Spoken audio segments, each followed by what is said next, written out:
Hi, Beachside. I'm Miss Ingerman, third grade teacher here at Beachside Elementary, and I am super excited to read to you today from Fenway and Hattie. My chapter is chapter 15. I stare at the fat glove for a second or two.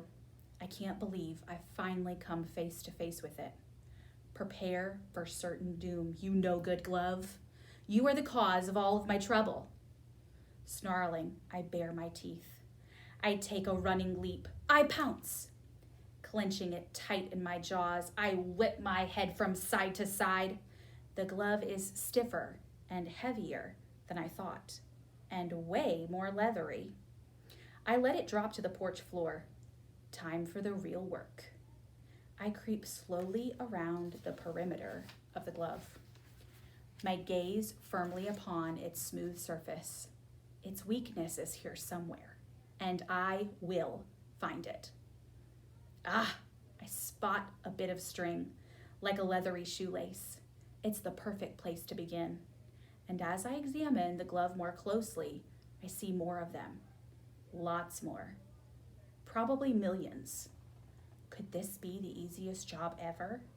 I chomp down on the nearest bit of string. I tug and tug with all of my might, but it will not relent.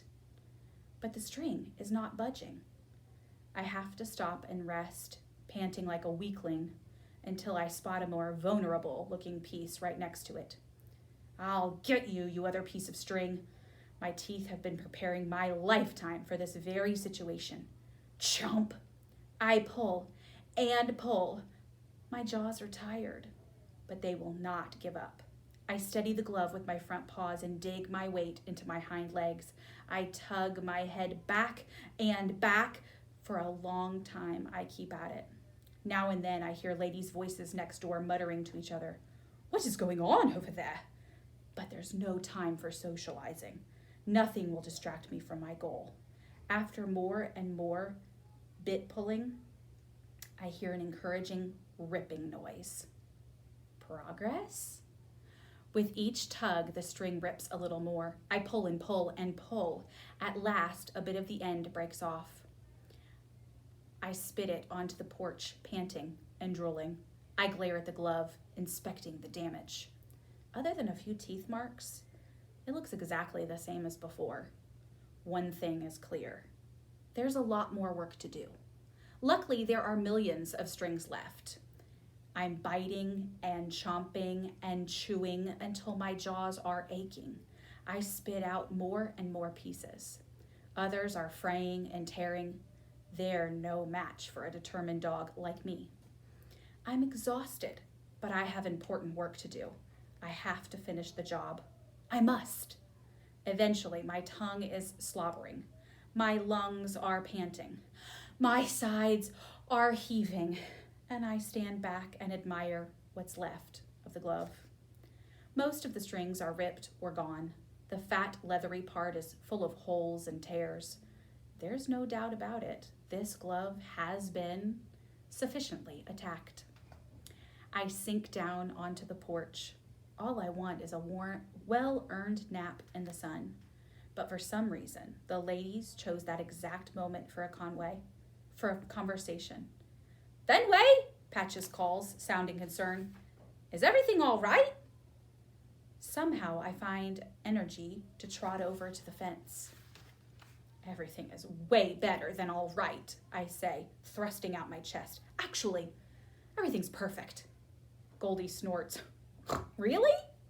Hattie won't be playing with that glove anymore. She probably won't be climbing the giant tree either.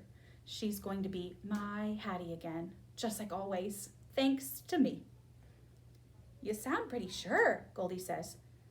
How can a dog change a short human? Maybe you've never tried, I say, or maybe you didn't have the right plan. Oh, and you do? I don't want to brag or anything, but let's just say I'm not afraid of hard work. Goldie gruffs. Are you calling us lazy? Hey, I'm not judging you. It's just that we'd hate to see you get your hopes dashed, Patches says. Not that we'd know anything about that, Goldie says. The fact that you lost your angel and couldn't get her back has nothing to do with me and my Hattie, I say. It's like comparing balls and frisbees. Fenway, Patches says, hesitating like she's not sure she should continue. We've been trying to be delicate. We've been trying to be understanding and supportive, but it's time for you to own up to the truth. Nothing can bring your short human back. Maybe you don't want to admit that you failed with your angel, I say, and you're just jealous that I'm going to get my Hattie back. Now, wait a minute there, little guy, Goldie says with a snarl. We are not jealous. We're only trying to help, says Patches. Why don't you save your helpfulness for somebody who needs it, I shout. My Hattie is coming back to me. Everything will be the way it's supposed to be. Just wait and see. Huh, Goldie says. The sliding door thuds and we all turn. Hattie and Angel. Looks like we're about to get that chance, Patches says. Watch and learn, I say to the ladies. I rush up the steps.